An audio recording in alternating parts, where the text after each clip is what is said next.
10, we have the frilled shark. Yes, a shark with frills. Now, looking at this absolutely terrifies me. It's some kind of cross between a shark and a snake. Like, absolutely no thank you. The frilled shark is classed as a living fossil and exhibits primitive features. Now, it's around 2 meters long, so 6.5 foot. That is a big shark. It has an eel-like body with anal fins and 6 gills. Now, it preys on smaller sharks by lunging at them like a snake. Ugh. These sharks can be found anywhere from around 1,200 feet deep to 1,500 feet, and the most be in the Atlantic and Pacific Ocean. In our number 9 spot today, we have the flying spaghetti monster. I know it sounds silly, but I swear this creature really does exist. This deep sea creature is a species of siphonophore that can usually be found in the Atlantic Ocean. While these guys appear to be one organism, they're actually a colonial organism, which means that they're composed of many medusoids and polypoid zooids. Zooids are multicellular units that develop from one single fertilized egg, and they combine to create functional colonies like the flying spaghetti monster. In our number 8 spot today, we have the wolf trap anglerfish. This is a species of anglerfish that is usually found in the deep waters just off of the coast of Mexico. While all anglerfish look pretty strange, these guys just might take the cake on the weirdest looking fish in the angler family. These guys were actually discovered quite recently, only a few years ago, and this, coupled with their deep sea habitat,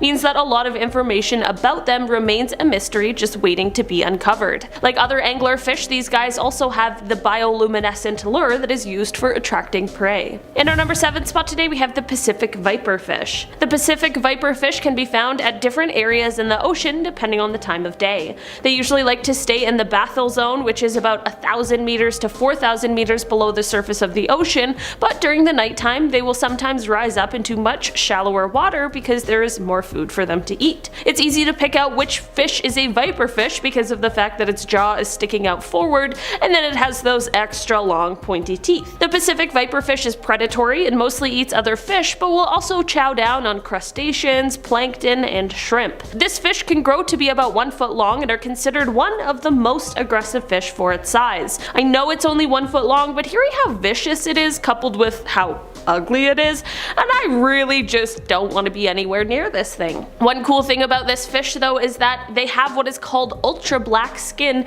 and it reduces the reflection of anything that is illuminated around them so that they can camouflage themselves easier in the darkness of the deep sea. In our number 6 spot today, we have the sea spider. Okay, if you're like me and don't like the spiders that exist on land, unfortunately this one isn't going to be up your alley. Sea spiders are giant and they like to suck the life out of their prey. Yeah, how terrifying and honestly gross. They basically just latch onto their prey for dear life and suck out all the fluid they possibly can. They are gross, but they technically aren't actually spiders. These guys have a leg span that is comparable to some of the largest land spiders, but the things with these guys is that they carry their organs in their legs because, I mean, they're basically all legs. The good news is that they prefer really cold temperatures like the ones in the waters surrounding Antarctica. In our number 5 spot today, we have the Atlantic wolffish. Okay, these guys are named due to their teeth, and honestly you can totally understand why. On both the upper and lower jaw they have 6 sharp and strong teeth that honestly would freak anyone out. Because of how strong their teeth are, they tend to eat hard shell creatures like crustaceans and mollusks, and they also are important to keeping the sea urchin and green crab population in check. The wolffish like to stay mostly in one area and tend to live in near freezing temperatures. They have a very cool feature though. Because they live in such cold temperatures, they have what is basically just antifreeze running through their bodies so that they don't freeze up. Even though they look super creepy, I have to admit that is pretty sweet. In our number 4 spot today, we have the fangtooth fish. The fangtooth fish has a mouth full of razor sharp teeth, perfect for clutching just about any size of prey in its jaw. That's right, any size. They live in the deepest parts of the ocean, the deepest having been recorded at about 16,000 feet. That is, until they just so happen to feel like migrating up to the surface for a little vacation. Unlike a lot of other deep sea dwellers, fangtooths do not have any bioluminescent organs to attract their prey. prey, but that is because they're not the sit and wait kind of predator, and instead they seek out their meal using their excellent sense of smell. They're more active than most deep sea dwellers and heavily rely on any light that may seep into their dark home. In our number 3 spot today we have the deep sea lizardfish. Deep sea lizardfish are a small family of deep water fish who are related to the telescope fish. These guys have flat heads and curved barbed teeth, and they grow to about 78 centimeters or 31 inches in length, which makes them a pretty moderately sized fish. They prefer to stay at depths of 1,600 meters or 5,200 feet, and they are actually one of the world's deepest living apex predators. These lizardfish are known to eat anything that comes their way, including other fish of their own kind. That's messed up. Despite the lack of light in the depths of the ocean, these guys have large eyes and pupils, and their vision is actually really important for their prey detection, as well as their well-developed eyes that allow them to see any residual or bioluminescent light. Not a lot is known about their reproduction habits, but one thing that is known is that the deep sea lizardfish have both male and female reproductive organs, which is thought to be an adaptation to low population density. In our number 2 spot today we have the faceless cusk eel. Anything that's called faceless certainly can't be good, and this eel is absolutely no exception. These guys, they don't have a face, and they honestly look like the dementors of the deep sea. The first time one of these was found was in 1873 when oceanographers aboard the HMS Challenger discovered it, but for a century no one else really came across one of these guys. Perhaps it's because they like to make their home in the icy waters located about 13,000 feet below the surface of the ocean. Just a few years ago, when these guys were sort of rediscovered, one of the leaders of the expedition, Tim O'Hara, told The Guardian that, quote, "It looks like 2 rear ends on a fish, really." Apparently the mouth of these guys sits underneath its body and can extend out to catch food before disappearing back inside its own body. So that's kinda gross, kinda cool. In our number 1 spot today we have the hagfish. There are about 76 different species of hagfish, and some of them are known to live as deep as 5,500 feet below the surface of the ocean. While the hagfish isn't particularly the best name, they are also known by an equally disgusting name of slime eels, and this is because their body produces a sort of goop that is used to ward off predators. This slime that they release has recently been found to impair the function of a predator's gills, so it seems as though it's a pretty effective shield. Aside from this defense mechanism, if their slime doesn't work and they find themselves still caught in the grasp of a predator, they can sort of tie themselves into a knot in order to escape the clutches. Starting off at number 10 now, we have the New Zealand monster. In 2013, a woman called Elizabeth Ann uploaded a video to YouTube of this creature washed up on Pukahina Beach, New Zealand. Now most of its 30 foot or 9 meter long body was buried in the sand, leaving only its flippers and a mouth filled with sharp teeth visible. Elizabeth said it had been washed up during a recent storm and appeared to have been attacked by something else in the water. Before tests were even done, people were speculating about an even bigger creature out there, a killer of sea monsters. In at number 9, the creepiest deep sea creature with the best name, it is the sarcastic fringehead. I mean, oh my goodness, look at this deep sea creepy creature. Like, it doesn't look sarcastic at all, it looks like it's being very, very serious when it says it's going to eat you. For me, it looks like a rainbow death eater from the deep depths of hell.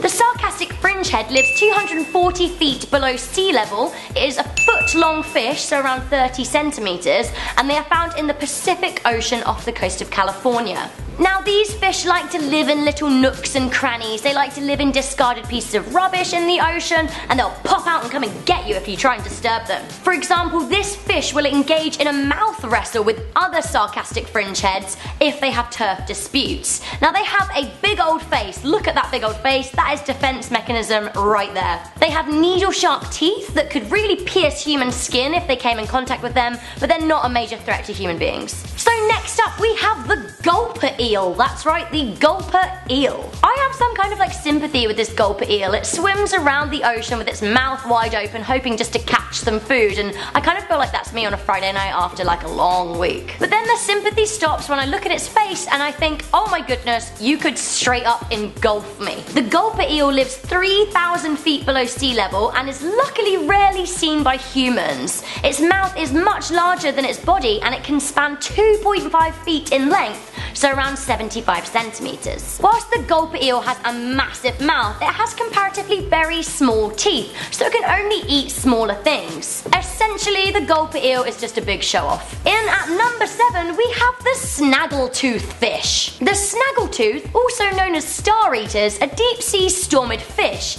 Now this fish is even creepier at its luminous. It has a light-up red chin, guys. A physical light-up red chin. It uses this bright chin to lure in prey, which is usually smaller fish. I mean, look at its milky glazed over eyes. I just can't even. Now this fish is found at around 500 meters deep in the sea and is around 26 centimeters long. In at number 6, we have the giant spider crab. That's right.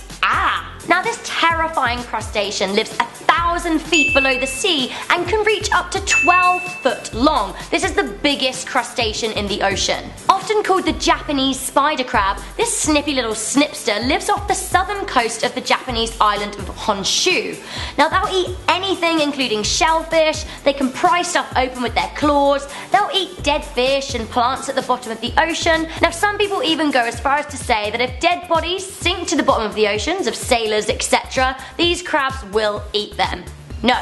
Ramping up the creepy at number 5, we have the goblin shark. Yes, that is its actual factual name, the goblin shark. The goblin shark lives around 1,300 feet below sea level and is legit terrifying. This prehistoric nightmare has a family lineage dating back 125 million years. Now this shark is pink in colour, has a flattened snout, is about 3.4 meters long, so 11 foot, and hunts for fish and crustaceans on the bottom of the ocean. Now these are found around most of the world. You can find them off the coast of Australia, off the coast of North America, around the coast of Africa, and even off the coast of some European islands. Creepier still at number 4, we have Tiburnia. I think that's how you pronounce it. It's creepy anyway. Now the Tiburnia is a red jellyfish. It's big, it's creepy. Have a look at this deep sea jelly. Instead of tentacles, it has feeding arms. Just flappy feeding arms. I can't deal with the flappy feeding arms. This big red nightmare lives about 4,000 feet down in the ocean and has thick fleshy oral arms. I can't. This jellyfish lives so far down in the ocean that we don't know a lot about it, but we do know that it's found in the Pacific Ocean. In at number 3, we have the humpback anglerfish. You know this fish, you've seen it, it's depicted in Finding Nemo. It is just as terrifying in real life, if not more so, because this is, as Landon would say, real life right now. The humpback anglerfish is often understandably called the common black devil and lives up to 6,000 feet below the sea. I am so afraid of this fish, I don't even know what to do with myself. Let me tell you the creepiest thing about these creatures. All of the males are absolute creeps. They go around the ocean looking for a female humpback anglerfish, they attach on like a parasite and live there forever, sharing sperm with her. Oh my god guys, just get off their back. Now these beasties live so deep down in the sea that we rarely see them, but we do know they're found mainly in New Zealand. In at number 2, we have one of the biggest, creepiest deep sea nightmares, the vampire squid of hell. I'm not making it up, that's its actual name, the vampire squid of hell. This hellish squid has the largest eye in the world. It has light up mucus and talons on its tentacles. Oh my god. It is actually neither a squid nor a vampire. It is more like an octopus and it eats particles of matter like marine snow. Now if you don't know what marine snow is, it's actually particles of decomposing stuff that float down to the bottom of the ocean. Kind of gross. It's actually very well adapted for its environment and it lives around 3,000 feet deep in the ocean where there isn't much oxygen. For me, I just can't get over the glowing mucus. No. Okay guys, so we have reached that point in our most amazing top 10 creepiest deep sea creatures where we have to pick the creepiest creature. Oh my goodness, the things we have seen, but there is one winner here for me. The creepiest thing I've probably ever seen in my life. It is the blobfish. Now the blobfish gets its name because it looks very much like just that. A blob. A blob with the face of an angry Yorkshireman maybe, but a blob no less. Now this gelatinous mass lives 3,500 feet down in the ocean, mostly around Australia and New Zealand. In 2013 it was voted the world's ugliest creature, and you can absolutely see why. Now, its body density is actually lighter than water, which means it can float around the seabed looking for things to eat. But just like, look at its face. Would you invite this fish to a party? No, I don't think so. Starting off in our number 10 spot, we have the Stargazer. These fish are absolute nightmare fuel despite their nice little name. Their eyes are located on the tops of their heads, which is what gives them their name, but they have this strange little habit of burying themselves in the sand with only their face exposed before suddenly leaping out in order to catch their prey. These guys are also a venomous fish, and if this wasn't enough, there are some species which also have an electric organ. Because they have the ability to camouflage themselves and ambush predators and can deliver both venom and electric shocks, they have been called the meanest thing in creation. At number 9 now, we have the Raystown Ray. This one comes from Pennsylvania's Raystown Lake. Now, for many years, locals there reported seeing a large, shadowy figure just below their boats, sending them rocking in the turbulence. Then a local fisherman finally snapped these pictures of it. They quickly spread around the world until the managing director of the lake admitted they had known about the creature for quite a while. Personally described it as a private creature that often came to the surface in April, that it was a vegetarian, and that humans were most likely safe around it. But knowing all this didn't satisfy adventurers who still visit Raystown every April hoping for a glance. Moving on to number 8 now, we have the Corfu sea creature. In 2015, a Scottish tourist called Harvey Robertson was visiting the Greek island of Corfu and took some pictures inside a sea cave. Now, it wasn't until he looked at them later that he noticed this strange creature in the frame. As this image spread online, even the experts were baffled about what it could possibly be. It appeared to have a nose and snout and looked nothing like the usual animals found in that area. Harvey himself said it looked like a creature from Greek mythology. Next up at number 7, we're going to Australia. In February 2017, the internet was very confused to see this image of a strange creature that washed ashore on Fremantle Beach in Western Australia. Its body was ash grey on top with a white underbelly. It was already decomposing when it was discovered, but people noted that there were parts of it missing. How it got there, what it was, and who or what had taken huge chunks out of it are still being hotly debated. Moving on to number 6 now, we have the Montauk Monster. In July 2008, the Montauk Monster washed ashore on the Ditch Plains Beach, Montauk. The media went into a frenzy as people tried to figure out what it was. Its legs appeared too long to be a raccoon, sea turtles don't have fur or teeth, dogs don't have those kind of eyes or feet, and sheep's teeth aren't that sharp. Some people still maintain that it was a raccoon. Now, the issue would have been put to rest if scientists were able to examine the corpse, but as quickly as it appeared, it disappeared not long after and has never been seen again. Alright, next up at number 5 now, we have the Hook Island Sea Monster. On December 12, 1964, photographer Robert Le Serec was in a rowboat off Hook Island in Queensland, Australia. Suddenly, heading towards him and his family in the water was a huge, 80-foot long creature. Robert quickly grabbed his camera and snapped these pictures you're seeing now. It appeared to be some sort of giant water snake with a tadpole-like head. As it came closer, Robert said it appeared to have smooth skin, no fins, pale eyes, and a white mouth with no teeth. He also said it had a wound on its back, and that could have been the reason why it was taking shelter in the bay. As he tried to take more pictures, it seemed to get annoyed, it quickly turned around and swam into deeper waters. Alright, coming in at number 4 now, we have the Windermere Worm. In 2006, kayaker Tom Pickles took this picture of a creature in Lake Windermere, England. Now, at first he thought it was a dog, but as he got closer he could see just how huge this thing was under the water. Tom said it was about the size of 3 cars and it sped past him. He estimated it was moving at about 10 miles per hour. The 3 humps you can see in the picture were moving in a rippling snake-like motion. Other people were very pleased to see this picture